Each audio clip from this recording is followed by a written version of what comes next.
Хәерле сәгатьтә эфирда Ишембай хәбәрдәре, студияла Милә Мәзитова. Башкортстанда бәләкәй эшкуарлыкты йәнләндерү яйга һалу көн талабы булып тора. Ошуга ярашлы Ишембайда зональ семинар үтте. Сарала, Ишембай, Күмертау, Салават, Стәрлетамак калаларынан һәм Башкортстандың көньяк райондарынан 100-гә якын эшкуар катнашты. Семинарда улар нисек итеп дәүләт һатып алу процессларында еңеп сыгуу, заявкалар бирү, электрон аукционнарда катнашу хакында, шулай ук крәстиян фермер һәм шәхси ярдәмче хуҗалыктар өчен гамәлгә ашырылган дәүләт ярдәмдары турында мәгълүмат алды. Бұл сараның төп әһәмияте шунда эшкуарлардың белемен арттырырга, белемен камиллаштырырга, үстерүгә бәйле бұл сара, күбрәк информация бирергә, үзенең эше буенча нинди һораулар була практик рәвештә. Ул ошо семинарда үзенең һорауларына җавап тапты. Һораулар бирде һәм җавап тапты. 25-нче районара һалым инспекцияһы Ишембай халкын вакытында бурыстарын түләргә сакыра. Был үз сиратында муниципаль райондың тотрыклы үсешен тәэмин итәсәк. Инспекция хезмәткәрләре белдерүенчә, ер һәм мөлкәт һалымын агымдагы елның 2 декабрына тиклем түләп кую мотлак. Ошо максаттан һалым инспекцияһында яңгырак асык ишектәр көне үтте. Сара секторында белгечләр граждандарды кабул итте, төрле һораулар буенча консультациялар бирде, һалым бурыстарын түләү ысулдары менән таныштырды. Если вы не получили уведомление на оплату имущественных налогов, то вы можете получить его сегодня здесь. В текущем году налоговые уведомления перейдут без квитанции. В любом случае налог вы можете оплатить и без квитанции. Оплата производиться будет по штрих-коду, указанному в налоговом уведомлении, QR-коду также указанному в налоговом уведомлении, и оплатить вы можете через любой ресурс. Это может быть личный кабинет физического лица, на сайте ФНС и через почтовое отделение связи. Также банки принимать будут ваши платежи. Ошо көндәрдә Ишембай районы башкортлары курултайы калабызда республикабыздың 100 еллык юбилеена һәм Юрматы башкорт халык үҙәге оештырылуының 30 еллыгына арналган Юрматы киләсәк һеҙҙән башлана дип аталган фәнни гамәли конференция үткәрҙе.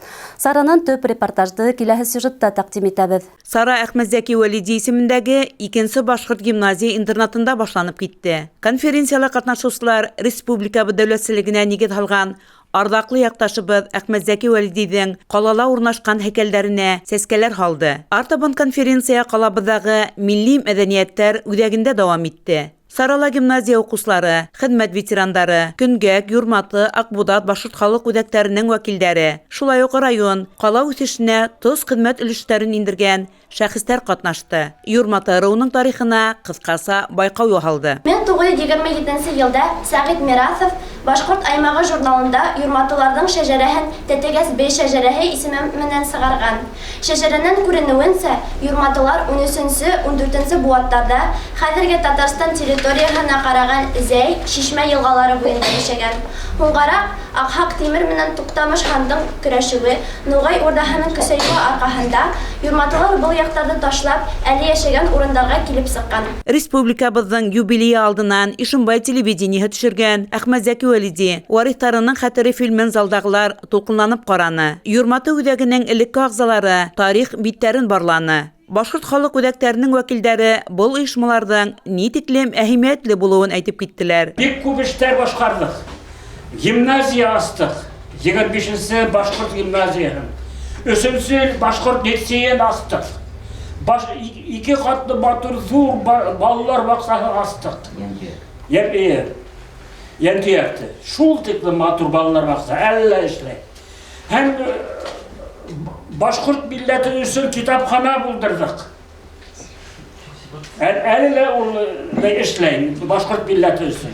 Заманалар, йылдар бер-берһен алмаштырып тора. Юрматы ырыуы бөгөн дә борондан килгән йоланы дауам итеп, атай-олатайдарыбыҙ аманатына тоғры ҡала. В этом году республика отмечает очень знаменательное событие, это столетие Республики Башкортостан. На самом деле это само появление Республики Башкортостан, это как результат некого такого большого глобального процесса просвещения среди тюркских народов Евразии. И, собственно, башкиры здесь оказались на передовых ролях. Әле лә халкыбыз алдында бихисап бурыстар тора. Шуларның иң мөһиме безгә мирас итеп калдырган республиканы икътисади яһәттән үстерүгә үз өлешебезне индерү, туган телебезне хаклау, уның куллану даирәһен киңәйтү дигән фикер сараның башынан адагына тиклем кызыл еп булып үтте. Хәнә Максутова, Илназ Беккужин, Ишембай хәбәрдәре. Калабыздың күз микрохирургия бүлегендә Өфө күз авырулары гыйльми тикшеренү институтынан килгән офтальмохирургтар 120 Ишембайлыга бушлай операция эшләне. Табиптар белдерүенсә, хирургия ярдәме катаракта сиреннән яфаланучыларга күрһәтелгән. Артабан киләсе сюжетта карагыз.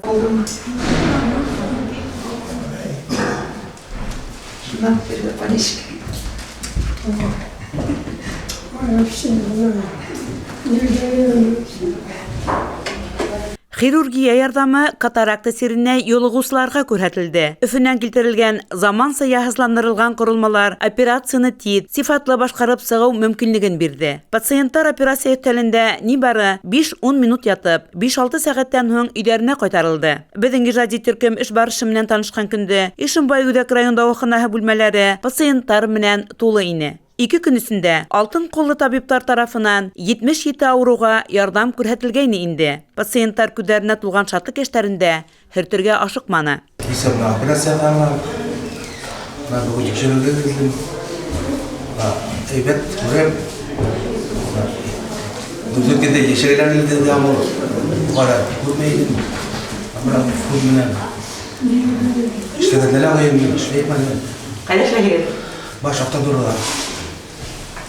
Шимбайда механик тракторист. Врачларга муратма. Операцияны югары категориялы күз табибы Гөлнара Зөфәр кызы Исрафилова менән беренче категориялы табиб Илдар Фәнис улы Нуриев эшләне. Ошондай табибларның кешеләргә күз нурларын кайтанан бүләк итүе, яшәр өчен йән өрүе, дәрт бирүе кулландыра. Шуна шатлыклы, бик тиздән кала һәм авылда яшәүче халыкка зур ярдәмды үзебездә эшләүче табибларда күрһәтә аласак. В дальнейшем мы проводим совместно с Минздравом работу, чтобы на базе нашего отделения микрохирургии глаза уже на постоянной основе открыть высокотехнологичную операцию. Уже есть договоренность с Министерством здравоохранения о закупке дорогостоящего оборудования, так как в данный момент оборудование нам предоставило УФНИ глазных болезней. В свою очередь мы обучаем 2 специалистов, которые придут к нам уже на следующий год после окончания ординатуры. Тормыш матурлыгын, дөнья ямен без тик күҙләр ярдәмендә генә тоя күрә алабыз. Шуңа күрә лә табибларның авыруларны кайтанан күҙле итүе мөғжизәгә тиң. Ишембай калаһында Өфө күҙ авырулары гыйльми тикшеренү институты табиблары пациенттарга бушлай операциялар эшләне. Райондың төрле авылларыннан килгән 120-нән артык авыру яңынан күрү һәләтенә ия булып кайтып китте. Улар табибларга тәрән рәхмәтле. Хәнә Максутова, Илназ Беккужин, Ишембай хәбәрдәре.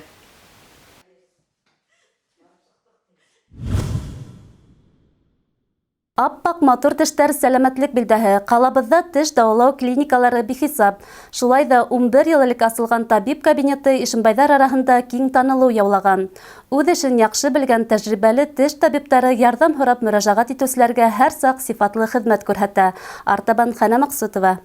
Сәламәт тештәр һаулык нигезе ул. Уның шулай икәнен белеп аңлап торһак та, тештәрне югалткас, яки нык кызлай башлагас кына, теш кабинеттарын эзләй башлайбыз. Осраклыһына бердә йөгереп бараһы килмәй. Калала хәзер теш дәвалау кабинеттары күп. Ә бына табиб кабинеты һымактары бармак менән генә һынарлык. Уның шунда икәнлегенә иҗади төркем менән барып танышып кайткас, тагы ла бер тапкыр инандык. Иң башта һәйбәт оборудованиелар алырга бик кирәк булды.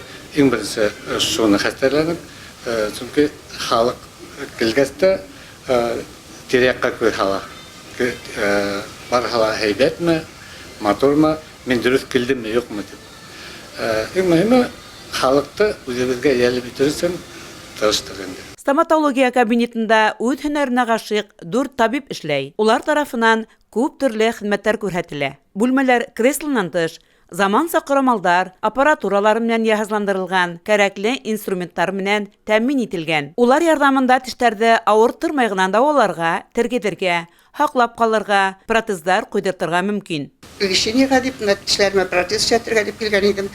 Минем 5 ел элек иптәшем дә монда, Наил Гумеров, протез куйдырган евро бик әйбәт, качественно эшләделәр. Шуңа инде бүтәннәргә бармай, әле дә ошо димле лечебный учреждениене итте, мине сайладым. Рустам Галиевич та килдем, потому что ол эшләде иптәшемә протезны. Шуңа әле тагы мин аңа обращаться иттем, тоже сөйләштек без аның белән хәзер дальнейше мине эшләде протезны анда эшләтергә дип инде. Нәрсә, аларга рәхмәт, әйбәт матур эшләр. Һәрберсе дә биләренә алтын куллары безгә эшләгән ниләре протезлар озакка безгә дә нисен служить сирендә безгә ярдәм итсен инде булсын. Нәрсә әйтәсем килә инде. Аны зур рәхмәт әйтәм аларга. Хезмәткәрләр ипле, итәгатьле, табиблар үз эшләрен yerine yetkirib башкаралар, матур итеп давалайлар. Хәзер бөтен гаиләбез белән монда йөрибез. Исән һау Алла бирһә, озын гомер, эшләрендә уңышлар. Тагыла күп пациентлар теләйм. Теш кабинетына дусларым, туганнарым аша килдем.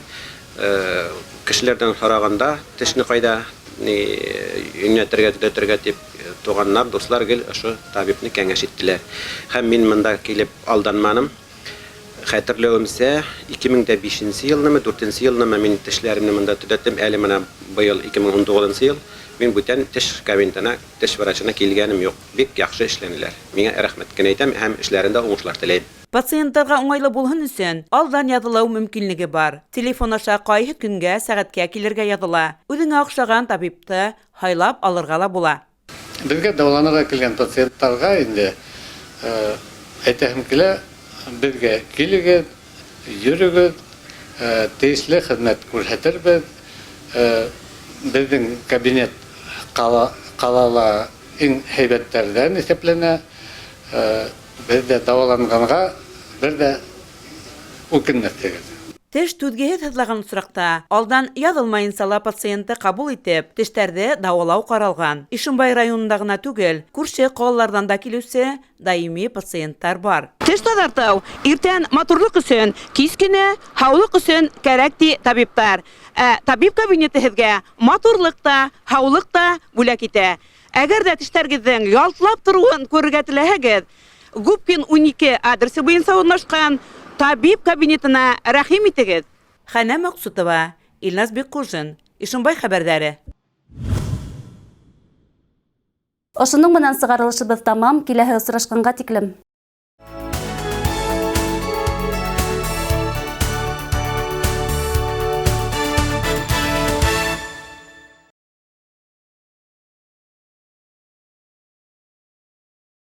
Муниципальное унитарное предприятие «Ишимбайский рынок Шатлык» предоставляет торговые места на своих объектах недвижимости, на свободных открытых площадях, а также в торговых павильонах, расположенных на территории рынка по адресу город Ишимбай, улица Советская, 89Б. По вопросам предоставления торговых мест обращаться в администрацию рынка по телефонам в Ишимбае 70567 или 8 967 73 69 924. 7-8 ноября с 8 до 19 часов в Ишимбайском дворце культуры состоится грандиозная ярмарка-распродажа шуб из Пятигорска. Для вас норковые мутоновые шубы, дубленки, женские головные уборы, а также акция «Сдай старую шубу и получи до 10 тысяч рублей». Действует при покупке новой шубы. Предоставляется кредит и рассрочка. Ждем вас за покупками.